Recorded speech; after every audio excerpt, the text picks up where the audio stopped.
Udhna police સ્ટેશનમાં એક cyber ફ્રોડનો ગુનો દાખલ થયેલો હતો, જેમાં અમારી પાસે એક ઇન્ફોર્મેશન હતી કે એક વ્યક્તિ છે એ પોતાની પાસે અત્યારે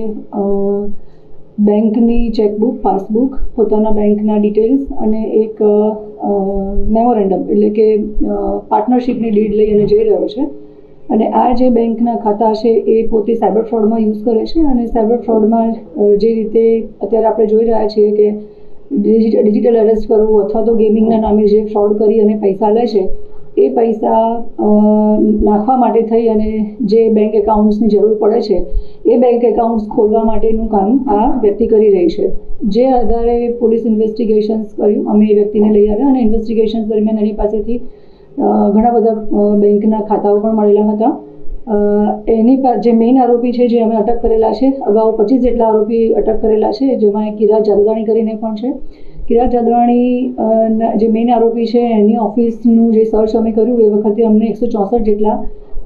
અલગ અલગ બેંકના કરંટ અને ખાતા મળેલા હતા, જેમાં એ લોકો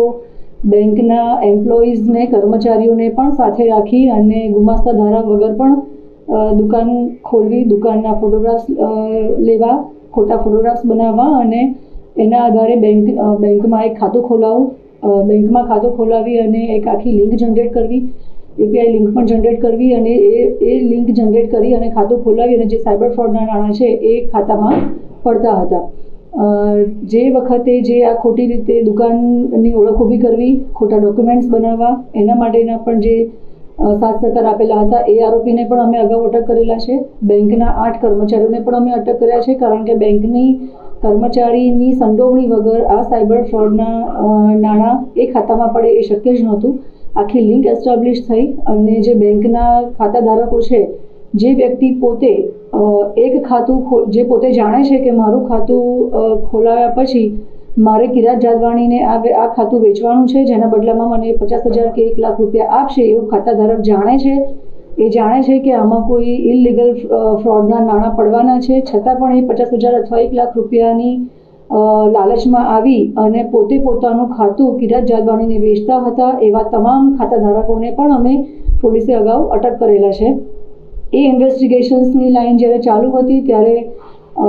અમારી પાસે એક એવી ઇન્ફોર્મેશન સ્ટડીના આધારે અને ઇન્વેસ્ટિગેશન્સમાં મળી કે જે ખાતાઓ 164 જેવા જે ખાતાઓ છે એમાંથી આશરે 8 થી 9 જેટલા ખાતાઓમાંથી 90 લાખ રૂપિયા જેટલા જે રૂપિયા છે એનું ટ્રાન્ઝેક્શન થયું છે. અમિત નામની કોઈ વ્યક્તિ છે અને જેના ખાતામાં આ પૈસા પડેલા છે. જ્યારે અમિતની અમે પૂછપરછ કરી ત્યારે અમિતે કીધું હતું કે આમાં જે આરોપી છે પકડાયેલા અબ્દુલ કાદિર ચામડિયા, જેઓ એની પાસેથી જ અમિત જગદીશચંદ્ર ચોકસીના એના પિતાના ખાતામાં આ 90 લાખ રૂપિયા ગયેલા હતા. જેમાં અમે અમિત જગદીશચંદ્ર ચોકસીની પણ ધરપકડ કરી છે અને જે આરોપી છે અબ્દુલ કાદિર ચામડિયા કે જેણે 90 લાખ રૂપિયાનું મ્યુલ એકાઉન્ટ્સમાંથી ટ્રાન્ઝેક્શન્સ અમિત જગદીશચંદ્ર ચોકસી અને એના પિતાના ખાતામાં કર્યું છે, એ બંનેને અમે અટક કર્યા છે. આની જ્યારે અમે ઇન્ફોર્મેશન લેતા અને ઇન્વેસ્ટિગેશન્સ કરતા હતા ત્યારે આરોપી જે અબ્દુલ કાદિર ચામડિયા છે એણે બીજા એક હવાલાથી પણ USDT ટ્રાન્સફર કરેલા છે, જેનું નામ છે ચિરાગભાઈ ઉર્ફે ચાર્લી નાગજીભાઈ સુતરિયા. એના ત્યાં કામ કરતા પ્રવીણભાઈ લક્ષ્મણભાઈ ગઢિયા, જેઓની પણ અમે અટક કરેલ છે. અને USDTમાં એ લોકો ત્યાં આ જે પૈસા મ્યુલ એકાઉન્ટ્સમાંથી સાયબર ફ્રોડના આવતા હતા એનું એ લોકો USDTમાં કન્વર્ટ કરતા હતા. આ રીતે અમે અત્યારે પોલીસને 164 જેટલા બેંકના જે એકાઉન્ટ્સ છે અને એમાંથી 25 આરોપીની જે અમે અગાઉ અટક કરેલી હતી, જેમાં બેંકના ખાતાધારક ઉપરાંત જે લોકો બેંકના કર્મચારી છે એ, જેમણે આખું આ કોન્સ્પિરન્સી રચી છે એ, અને જે પૈસા આવ્યા બેંકના મ્યુલ એકાઉન્ટ્સમાં પૈસા આવ્યા પછી એ પૈસાને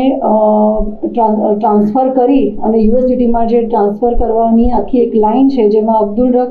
અબ્દુલ કાદિર ચામડિયા, અમિત જગદીશચંદ્ર ચોકસી અને ચિરાગ ઉર્ફે ચાર્લી નાગજીભાઈ સુતરિયા અને પ્રવીણભાઈ લક્ષ્મણભાઈ ગઢિયા નાઓની અમે અટક કરેલ છે.